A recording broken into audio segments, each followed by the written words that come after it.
Proyek yang paling tidak mungkin dikerjakan sampai akhir masa jabatan walaupun ditambah 1 kali lagi hingga 3 masa jabatan adalah tidak mungkin jadi atau tidak mungkin bisa membangun ibu kota baru di Penajam, Kalimantan Timur. Ada lagi yang sulit dilaksanakan, yaitu membangunnya mungkin bisa, namun ruhnya tidak akan dapat. Ruh atau semangat mengapa penduduk pindah ke Penajam Kaltim, ibu kota yang katanya kota baru tersebut. Pertanyaan sederhana, apa karena pekerjaan cukup memindahkan manusia ke tempat yang baru? Dalam catatan sejarah umat manusia, migrasi perpindahan tempat hidup adalah karena harapan hidup lebih baik dari tempat yang lama. Lebih baik, lebih mudah, lebih aman, lebih sehat, dan banyak lagi semangat hidup yang akan didapat karena harapan baru. Sekarang, harapan apa yang bisa didapat di sana? Seperti banyak yang komentar, kalau begini-begini aja cara kelolaan negaranya, gua pindah ke negara lain aja nih. Gua tinggalin dulu nih Indonesia. Ada banyak kalimat itu terdengar oleh kita beberapa tahun ini karena sesaknya, sulitnya mencari kemakmuran di negara tetangga kita ini, yang karena pejabat utamanya mengendalikan jalannya bernegara padahal dia tidak dipilih oleh rakyatnya, karena hilangnya harapan di negara sendiri dan banyaknya peluang di negara lain,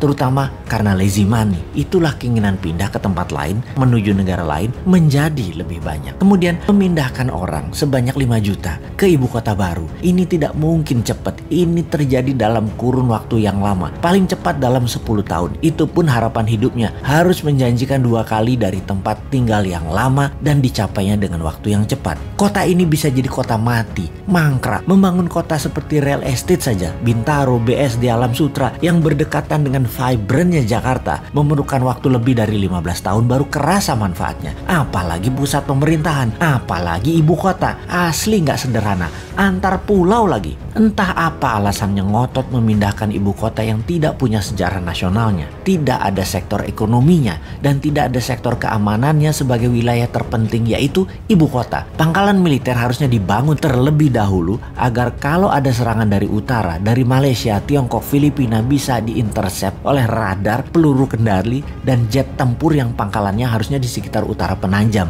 bisa di Balikpapan atau Samarinda. Kekuatan tempurnya harus naik 10 kali lipat dari kekuatan militer sekarang yang ada di Kalimantan Timur. Dan dari pemikiran calon presiden 2024 yang saat ini menjabat Menhan, kayaknya nggak ada agenda melindungi ibu kota baru Penajam dianggarkan dan direncanakan dalam buku putih Kemhan sampai tahun 2024. Banyak orang jadi meragukan kemampuannya mengelola negara secara utuh ke depannya. Yang paling berat adalah strategi keuangan pemerintah ala kelolaan sekarang yang selalu berhutang itu. Hutang kalau untuk hal yang produktif masih mending. Membangun ibu kota itu produktifnya di mana? Ibu kota itu bukan profit center tetapi cost center. Jadi lupakan proyek ibu kota yang hanya pencitraan dan jargon. 20 tahun gak akan kelar dan pemimpin 2024 nanti dari Newman tidak akan meneruskan proyek tidak produktif ini. Pasti kita punya rencana lain yang jauh lebih produktif dan jauh lebih powerful. Saran aja nih Pak, saran, ngapunten loh ya, hanya saran. Lebih baik 3 tahun ini tidak usah bangun-bangun baru yang kesannya megah-megahan. Bagaimana memikirkan dan melakukan tindakan yang produktif mengurangi hutang yang selama 5 tahun kemarin hampir ngutang terus sebanyak 5.000 triliun, bisa lunas nanti di akhir masa jabatan. 3 tahun ke depan itu lunasi, biar pemimpin ke depan ringan menjalankan strategi bernegara untuk Indonesia menjadi negara superpower tahun 2045. Jangan minta jabatan 3 kali deh solusinya.